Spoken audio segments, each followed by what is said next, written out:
Gilberto Melo e esse é o nosso curso Doutrina de Umbanda. Continuando o nosso estudo a respeito das linhas ou falanges que compõem a Umbanda, terminamos ali as linhas principais de direita e as linhas principais de esquerda. E agora a gente vai falar sobre linhas acessórias. Nessa aula eu vou explicar para vocês a dinâmica dessas linhas, o porquê que elas são mais específicas e mais raras, e como é que elas atuam no terreiro dentro da tríade da direita e da tríade da esquerda que a gente já viu até aqui, tá bom? A gente já entendeu que todo espírito que se propuser a caridade seria bem recebido no terreiro. Esse foi inclusive um mandamento, do pai Zélio Fernandino de Moraes e do Caboclo das Sete Encruzilhadas. E ao longo da humanidade, pelas culturas, pelos processos históricos, pela individualidade de cada ser, existem inúmeras vertentes religiosas, existem inúmeros estilos de vida. Por exemplo, o marinheiro que vivia no mar, ele tem uma vida muito diferente, por exemplo, do cigano. Ele tem uma vida muito diferente, por exemplo, de quem viveu no período colonial, por exemplo, um baiano no início da colonização. Então a gente percebe que histórias, contextos, culturas diferentes acabam desenvolvendo conhecimentos, personalidades, arquétipos distintos. E são esses arquétipos que nós cultuamos dentro da Umbanda. Então, por exemplo, um cigano, não é porque ele foi cigano que ele não vai ser recebido no terreiro. Pelo contrário, ele tem vivências, experiências, conhecimentos que só ele e o grupo dele têm, que podem ser muito bem úteis dentro do terreiro. Conhecimentos de espiritualidade, de magia, postura, psiquismo. E aí a Umbanda aproveita tudo. A Umbanda sempre pega o que o indivíduo tem de melhor, seja o médium, seja o espírito. Então, as linhas acessórias ou linhas intermediárias, elas transitam entre a esquerda e a direita. Então, ora elas podem ter comportamentos similares aos de direita, ora elas podem ter comportamentos similares aos de esquerda. E podem, dependendo da tradição e da cultura da casa, incorporar tanto em giras de direita quanto em giras de esquerda. Tá? Então o trabalho deles é amplo, eles vão dar assistência energética ao trabalho de Umbanda. Então, de modo geral, essas linhas acessórias, elas vão assim, ser meio que pau para toda a obra, elas vão ajudar em várias coisas diferentes, principalmente porque eles têm uma questão, todas as linhas acessórias têm uma característica muito importante. Elas trabalham muito a fluidez, o movimento. Por exemplo, a linha dos malandros, que é chefiada por Zé Pilintra, por exemplo. A linha dos malandros, por exemplo, ela é uma linha muito dinâmica. Eles podem descer tanto em giras de direita quanto de esquerda. E trabalham muito bem nessas duas questões. Os ciganos, idem. É por isso que tem terreiro que a linha dos ciganos é lida como linha de esquerda e tem terreiros que ele é lida como linha de direita. Na verdade, ela pode transitar por essas duas linhas e vai depender, basicamente, da cultura e da tradição do terreiro ali, se ele vai se manifestar nessa ou naquela polaridade, tá? Além disso, essas linhas acessórias, elas vão dar assistência aos Exus, aos pretos velhos, aos caboclos, aos erês em seus trabalhos, tá? Uma outra questão importante é que, diferente da tríade da direita e da tríade da esquerda, que todo médium de Umbanda tem, as linhas acessórias elas não são comuns. Por exemplo, nem todo médium vai ter um cigano, nem todo médium vai ter um marinheiro, nem todo médium vai ter um boiadeiro, nem todo médium vai ter, por exemplo, um oriental, nem todo médium, entende? Cada médium vai ter uma ou mais linhas acessórias de acordo ali com algumas questões. E quais são as questões que definem carregar, essas linhas com você na sua ancestralidade? As vidas passadas que você teve. Então, por exemplo, o médium foi cigano numa vida pretérita. Então, ele já carrega essa ancestralidade cigana. Ou na linha hereditária dele, um ancestral dele foi cigano. Então, ele vai ter essa afinidade com a cultura cigana e provavelmente carrega um cigano. Outra coisa, por exemplo, suponhamos que ele tenha vivido na Grécia Antiga, na Roma Antiga, ou no Egito, ou no antigo Extremo Oriente.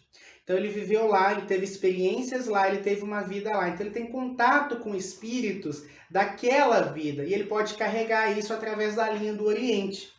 Então é interessante a gente observar essas questões, né, pessoal? Que existe uma associação entre as linhas acessórias e algumas questões como hereditariedade e também vidas passadas.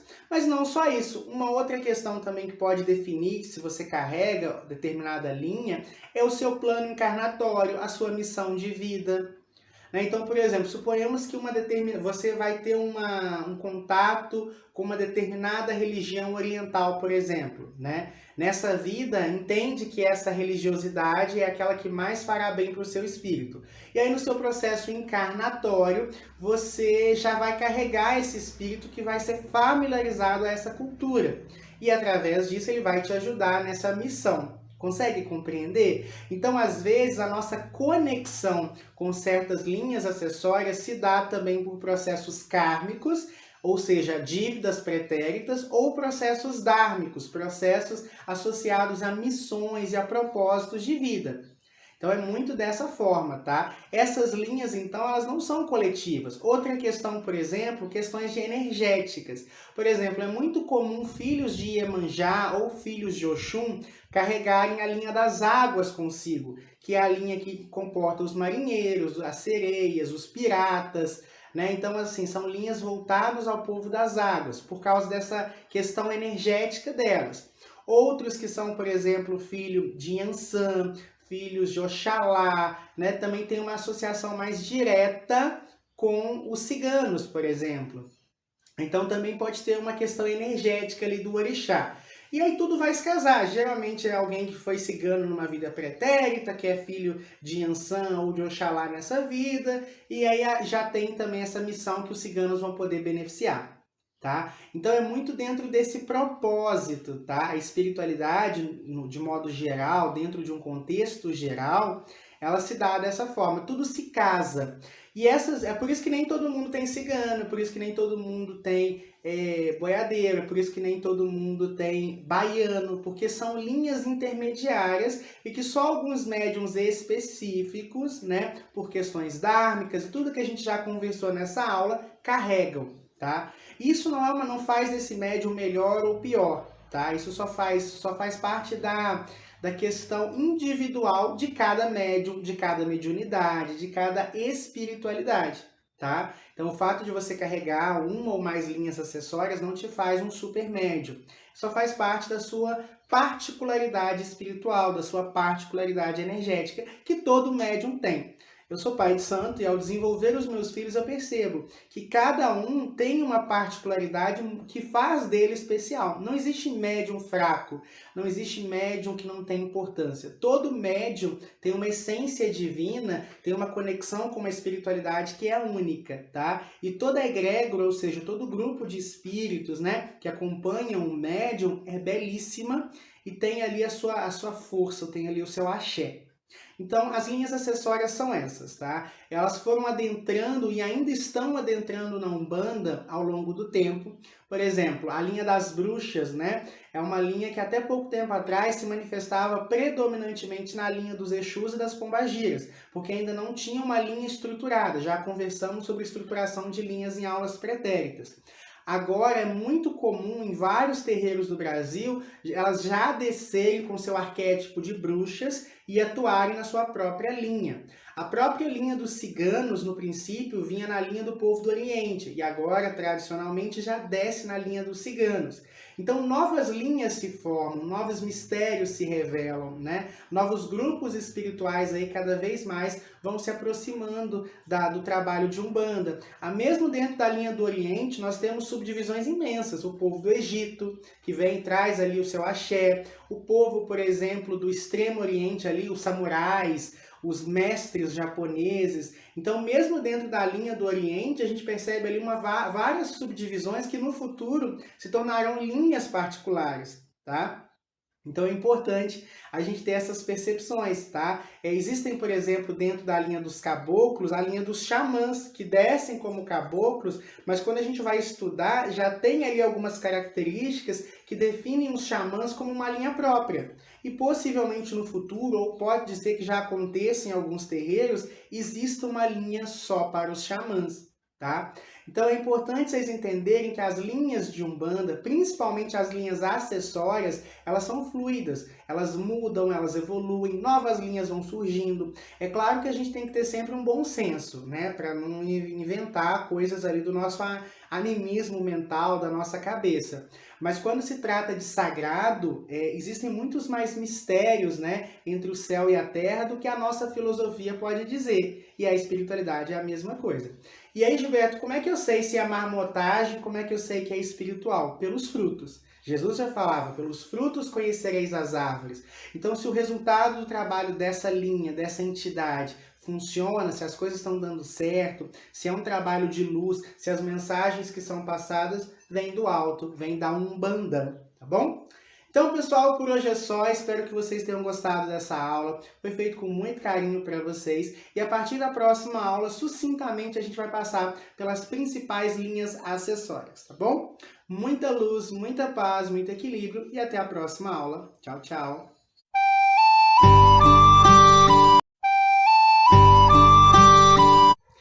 Fala, galera! Meu nome é Gilberto Melo e esse é o nosso curso Doutrina de Umbanda.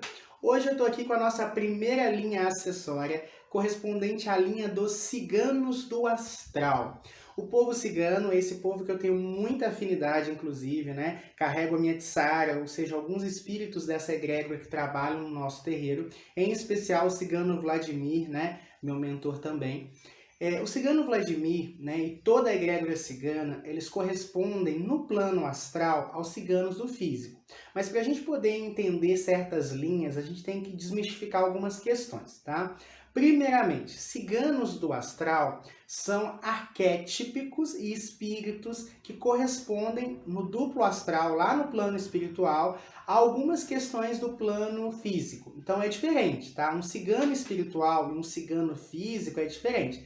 Tanto que dentro dos ciganos, eles não gostam dessa ideia de um gadi ou de um gajô, ou seja, um não cigano, incorporar espíritos de ciganos, tá? Porque os ciganos, de modo geral, eles são muito de clã, eles são muito de grupos. Então, eles acreditam que um cigano só poderia incorporar num outro cigano, né? Primeiro que eles já não gostam tanto de mexer com espíritos. De modo geral, a cultura cigana é como a cultura iorubá também, né? Dentro do candomblé, principalmente o candomblé de raiz, trabalhar com espíritos é uma coisa muito complexa. E os ciganos compartilham dessa mesma visão, a cultura cigana em si.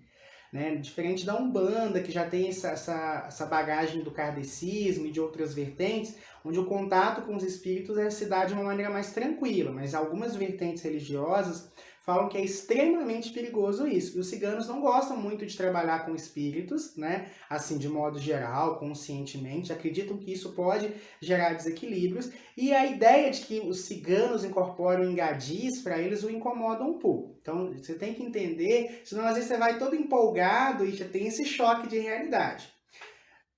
A egrégora espiritual se forma de várias coisas. Por exemplo, todo ritual cigano alimenta a egrégora cigana do astral. Toda imagem, sabe aquela imagem que a gente constrói do cigano, por exemplo? Geralmente os ciganos bonitos, sensuais, né? Geralmente são assim intensos, espertos, têm uma boa lábia, da cigana sedutora, aquele irmão que prevê o futuro, né? Toda essa imagem que a gente faz, isso cria um arquétipo no astral. E é esse arquétipo que os espíritos ciganos, que quando desencarnam e voltam para trabalhar, se valem, tá? São roupagens fluídicas que eles utilizam. Então, por exemplo, nem todo cigano parece um astro de TV. Nem toda cigana parece ali uma protagonista de um filme da Disney, tá? Você tem que entender que o plano físico e o plano astral, eles são diferentes. Quando a gente fala de plano astral, a gente está falando de energia, de formas, de duplo etérico, de purificação. Então, assim, quanto mais elevado é um espírito, mais belo e mais iluminado ele aparenta. É por isso que os ciganos utilizam muitas cores e são representados e vistos pelos médiuns como muito bonitos. Por quê? Porque a roupagem evolutiva se mostra através do rosto, né? A própria Bíblia fala que um coração puro mostra um rosto formoso. Espiritualmente falando é a mesma coisa. De modo geral, os espíritos muito iluminados, eles são belos e iluminados. Enquanto entidades trevosas costumam ser deformados, costumam despertar certos ranços incômodos na sua presença e vibram em cores mais densas, escuras, como marrom, cinza e preto. Tá? Por isso que os ciganos utilizam muitas cores, porque são seres muito iluminados, são seres muito ascensos, e a própria vida que eles viveram favoreceram isso. Como assim, Gilberto? O estilo de vida cigano, esse estilo nômade, esse estilo de mudança, fazem com que, de modo geral, eles sejam muito desapegados dos processos. Eles não têm aquela contaminação cultural que a gente tem. A gente falou do caboclo, por exemplo. O caboclo, de modo geral, é muito iluminado porque ele não sofre as imposições culturais que nós sofremos. Isso vale também para os ciganos. Então eles são, de modo geral, quando se iluminam, se tornam grandes mestres ascensos e que voltam, encontram espaço na Umbanda para trabalhar. De modo geral, utilizam cristais, utilizam as bebidas preferidas, rum, vinho, mas podem beber até marafo, dependendo do cigano em questão.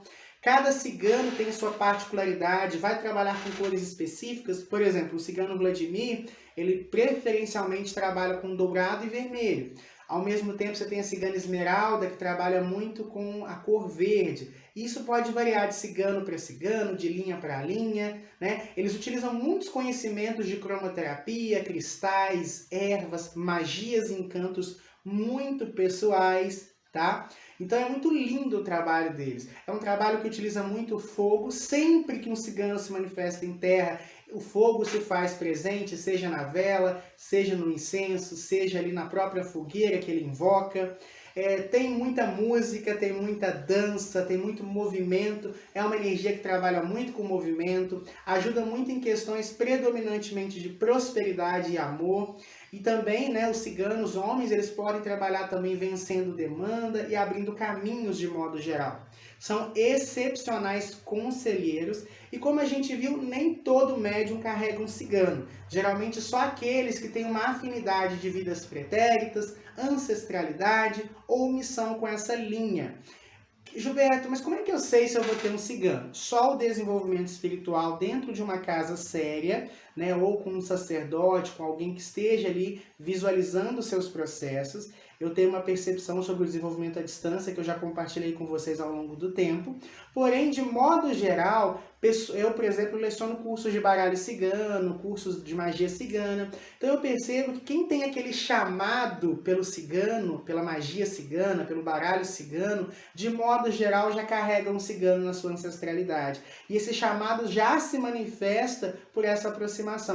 Quantos alunos meus ao longo dos anos, sonharam com um cigano, mandando eles fazerem um curso, comigo muitas vezes, pessoas que eu nem conheço, para despertar esse outro lado cigano, pela própria lei da atração. Quanto mais você trabalha com uma questão, mais aquilo se aproxima. Então, quanto mais você estuda, trabalha, escuta músicas ciganas, trabalha com essa egrégora, mais próximo do seu cigano você tende a ficar.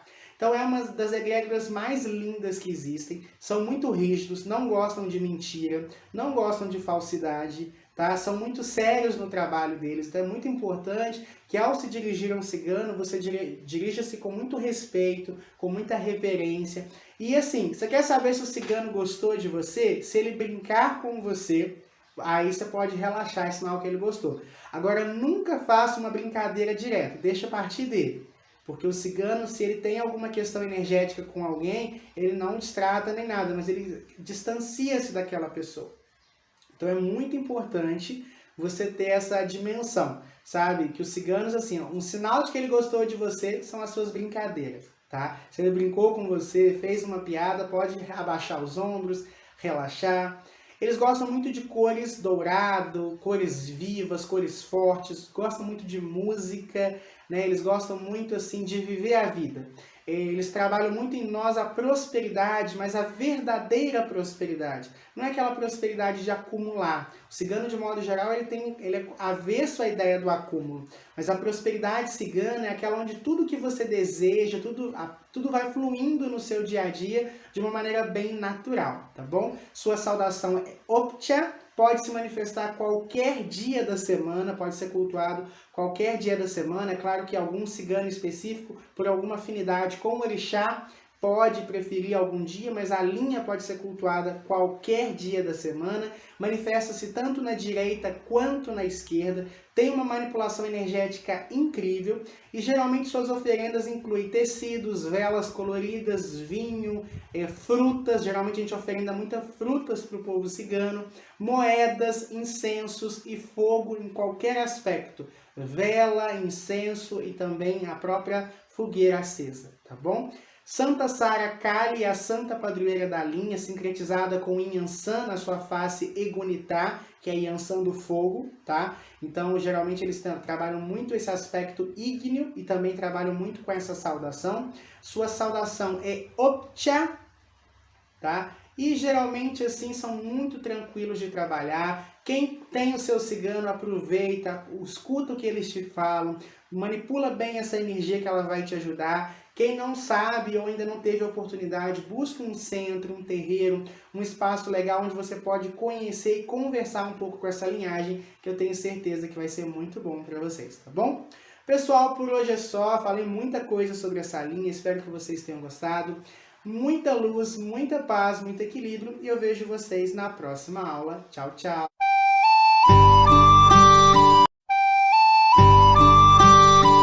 Fala galera, meu nome é Gilberto Melo e esse é o nosso curso Doutrina de Umbanda.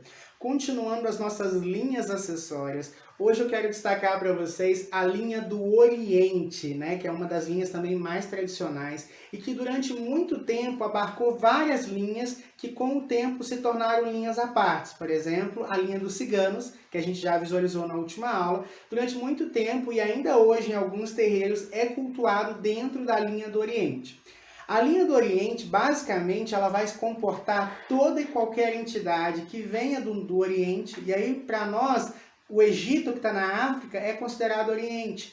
Para nós, por exemplo, a Grécia, a Roma, os países nórdicos, por exemplo, os vikings, os celtas, os chineses, os orientais, todo esse grupo espiritual, os árabes, todo esse grupo cabe dentro da linha do Oriente, tá? Então aqui é importante quando a gente entender Oriente, é tudo que está ao Oriente mesmo do Brasil. E aí é por isso que é muito amplo essa linha. É uma linha, gente, que basicamente concentra-se na nossa evolução espiritual. Enquanto a linha, todas as linhas, obviamente, concentram-se em evolução espiritual, isso é evidente. Porém, as demais linhas, Exu, Preto Velho, Caboclo, Erê, eles vão tratar muito questões do dia a dia. E é por isso que são as linhas de frente do terreiro. Esses espíritos que se manifestam na linha do Oriente, eles são extremamente evoluídos. Lembrando que eu não estou dizendo que os Exus, os Pretos Velhos, os Caboclos não sejam evoluídos. Eles também o são e muitas vezes existem Caboclos, existem Exus que são evoluidíssimos assim. Mas, de modo geral, eles são a força da Umbanda. Então, eles estão no braço a braço, eles vão resolver questões do dia a dia. A linha do Oriente são espíritos, de modo geral, que já evoluíram há centenas, às vezes há milhares de anos, que já não encarnam mais. São espíritos muito antigos, que já não encarnam mais. Por exemplo, Mestre Elai, representado por essa imagem aqui, ele era um sábio romano. Ele já não encarna há mais de 2000 anos. Então, assim, são espíritos que estão na erraticidade, que estão no plano espiritual há muito tempo. E aí eles trabalham lá, porque não existe essa coisa assim, morreu e parou de trabalhar não, tá, gente? O trabalho espiritual, ele sempre continua. Os espíritos precisam continuar evoluindo. Porém, muitos espíritos chegam num patamar de evolução, a encarnação, ou seja, se tornar homem, viver as experiências humanas lhes são desnecessárias. E o corpo físico já não comporta mais a sutileza dessas almas. Então eles param de reencarnar.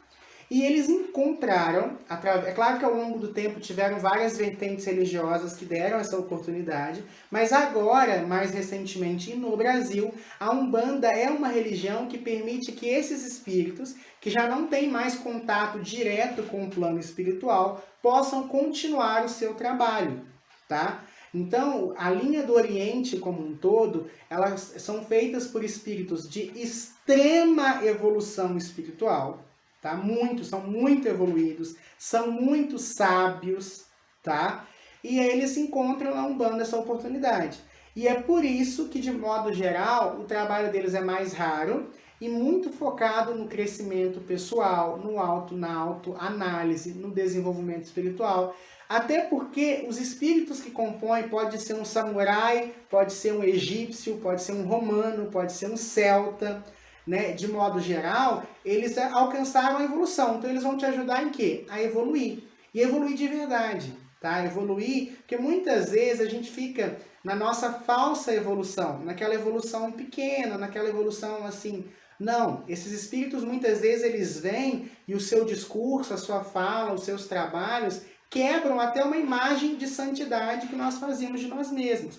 Quantos médiums, né? E isso vale para mim também. Quantas vezes nós achamos, nossa, agora eu sou um ser espiritualizado. E aí quando você conversa com um ser desse, você vê, meu Deus, quanto que eu ainda tenho que avançar.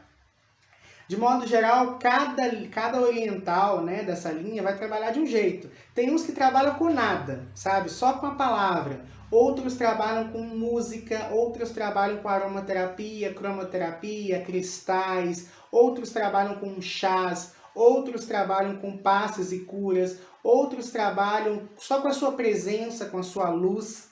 Né? Então, cada povo do Oriente, cada linha do Oriente, né, tem ali a sua dinâmica de trabalhar e cada espírito tem a sua dinâmica. Então, falar da linha do Oriente é muito amplo, tá? Então, por exemplo, se for um oriental que trabalhava com... Se for um indiano, por exemplo, que trabalha muito com incenso, no trabalho dele ele pode utilizar muitos incensos, muitas velas, pode usar muitos cristais, pode usar argiloterapia, pode usar tantas coisas que eles podem trabalhar com cura energética, com cura quântica, né? Inclusive, muitos espíritos, né, que manifestam na linha do Oriente na Umbanda são vinculados à fraternidade branca. Então, vão trabalhar muito com cura quântica, com cura espiritual, com raios, né? Com raios ascensos e tudo mais. Então, essa é a parte da Umbanda mais ampla. Ela é um leque aberto e que só se expande cada vez mais para os espíritos poderem trabalhar. O Caboclo das Sete Encruzilhadas, através do Pai Zélio Fernandino, falou que qualquer espírito que pudesse trabalharia. Então, é nessa linha, de modo geral, que boa parte dos espíritos, né, que no passado evoluíram demais, voltam a trabalhar. Nem todo mundo vai ter um povo do Oriente consigo, um mestre do Oriente com você, tá? Isso a gente já explicou nas linhas acessórias. E se você tiver, se sinta um privilegiado. Manifeste o máximo de vezes possível contato com essa entidade, escute, aprenda com ela. Se você tiver a oportunidade, vá conversar com o ascenso do terreiro, né? Porque isso ajuda muito. E eu sei que a palavra ascenso, espírito muito evoluído, assusta, né? Porque dá aquela ideia de ego. E não, são extremamente humildes. Uma característica dos espíritos mais evoluídos são a sua humildade. Quanto mais arrogante, quanto mais egóico, menos evoluído esse indivíduo é, menos evoluída essa criatura é. Os espíritos Mestre Jesus, por exemplo, que é o maior espírito que o planeta, né, abrigou no passado, ele lavou os pés dos seus discípulos. Olha esse gesto, olha essa humildade concentrada aí nessa atitude. E é uma humildade genuína, tá, gente? E a gente tem que entender que não é se forçar a ser humilde, é entender e naturalmente transparecer. Esse é o processo evolutivo, como ele deve acontecer, tá bom? Pessoal, por hoje é só. Espero que vocês tenham gostado dessa aula, tá? Ó, lembrando que eles podem ser indianos, budistas, vikings, celtas, eles podem ser taoístas, shintoístas, eles podem ser cultuar a antiga religiosidade grega, por exemplo. Então é muito importante vocês terem essa dimensão. Cada oriental que se manifesta no terreiro vai ter uma atuação diferente. E que o que ele está fazendo ali é o melhor que ele tem, e trazendo essa luz do passado mais uma vez acesa para o terreiro. Esse é o legado da Umbanda, ajudar a evoluir as criaturas, pegando o melhor que cada um tem, que cada religiosidade tem, e trazendo isso sempre para o bem-estar e para a evolução. Muita luz, muita paz, muito equilíbrio, e até a próxima aula. Tchau, tchau!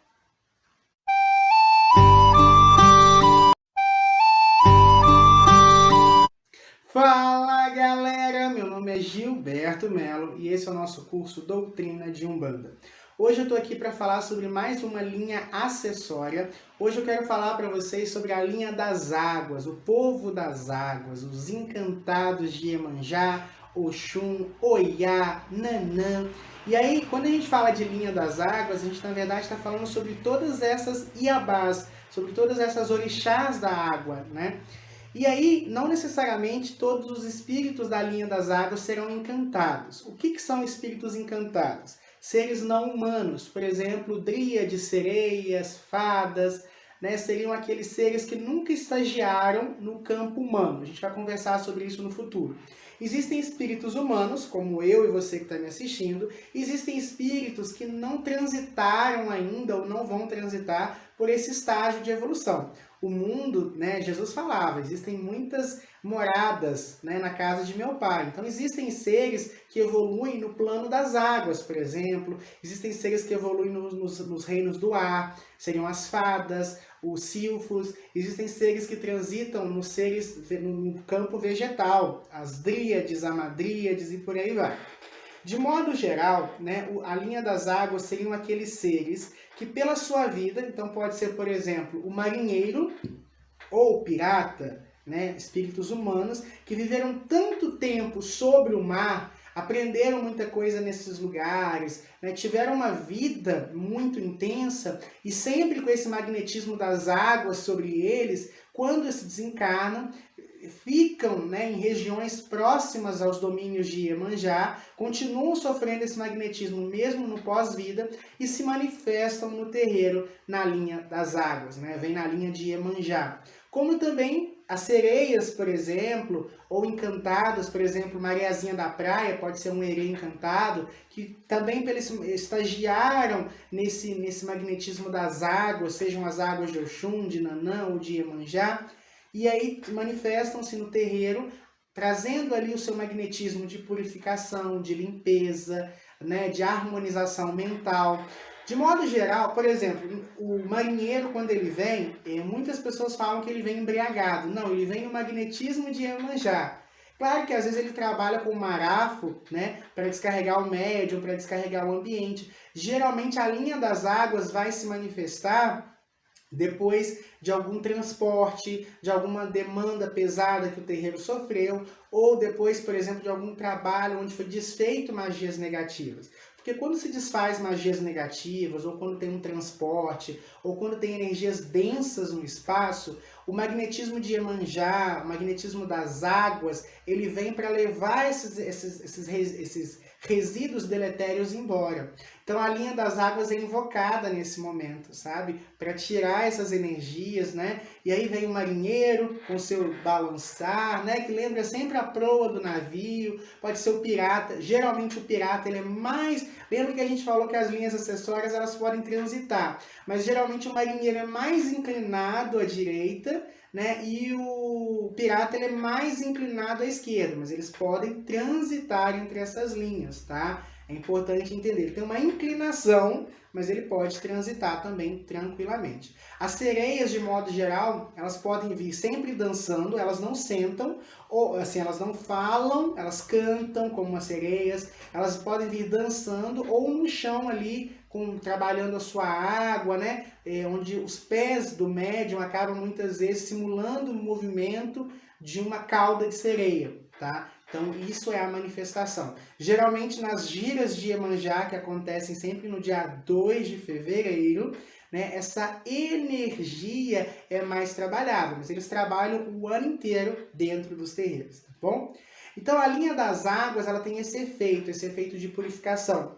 Geralmente trabalham com água quando estão incorporados, né? Eles podem, por exemplo, fazer magias com velas e água, a vela branca, uma vela azul clara, né? Eles vão trabalhar com canto, com dança, com movimento, com esse axé específico que só eles trabalham, tá? Então são espíritos que sofrem e vibram o magnetismo constante de Iemanjá, de Oxum, da água, né? Então eles assim, é como se a alma deles vibrassem em ressonância com o elemento água. E é isso que eles fazem, tá? Nem todo médium vai trabalhar com essas linhagens, tá? Mas todo terreiro de Umbanda trabalha.